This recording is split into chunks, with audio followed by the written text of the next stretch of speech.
जंगल में बारिश को शुरू हुए आज तीसरा दिन था, मगर बारिश तो रुकने का नाम ही नहीं ले रही थी। रानो चिड़िया अपने दोनों बच्चों कुकू और गुड़िया के साथ घर पे परेशान बैठी थी। कुकू और गुड़िया की यह पहली बारिश थी। मैं अपने इन छोटे बच्चों को छोड़कर दाना लेने कैसे जाऊं?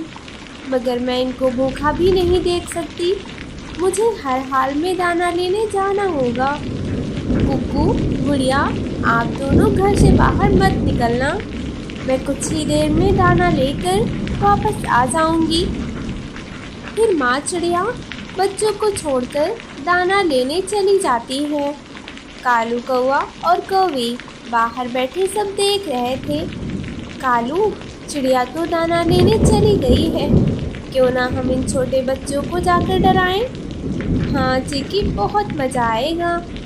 कालू कौवा और कौवी दोनों उठते हैं और चिड़िया के घर के बाहर जाकर बैठ जाते हैं।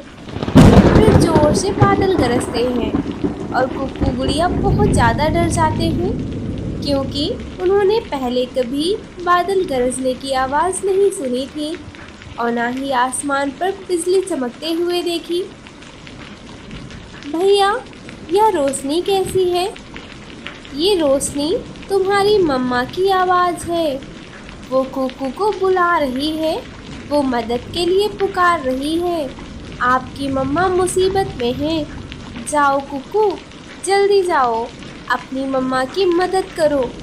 कुकू कौवे की बात को सच मानकर बारिश में उड़ने लगता है और अपनी मम्मा को ढूंढने निकल जाता है। चिड़िया को भी दाना मिल गया था और वो वापस लौट रही थी। कुकू, तुम इतनी बारिश में यहाँ क्या कर रहे हो और गुड़िया को अकेला क्यों छोड़ा? फिर कुकू अपनी मम्मा को सारी बातें बताता है। कालू, चिड़िया तो दाना लेने चली गई है। चलो हम भी बहुत चलते हैं, मुझे बहुत भूख लगी है। कौवी और कौवा दोनों उठते हैं। बारिश तेज होने के कारण वो लड़खड़ा जाते हैं और नीचे गिर जाते हैं। नीचे झाड़ियाँ ही थी, वे उनमें फंस जाते हैं। चिड़िया और कुकू उनको देख लेते हैं। कालू भैया, आपने कुकू के साथ ऐसा मजाक करके बिल्कुल अच्छा नहीं किया। चिड़िया, हम झाड़ी में फंस गए हैं, हमारी मदद करो, हमें बाहर निकालो।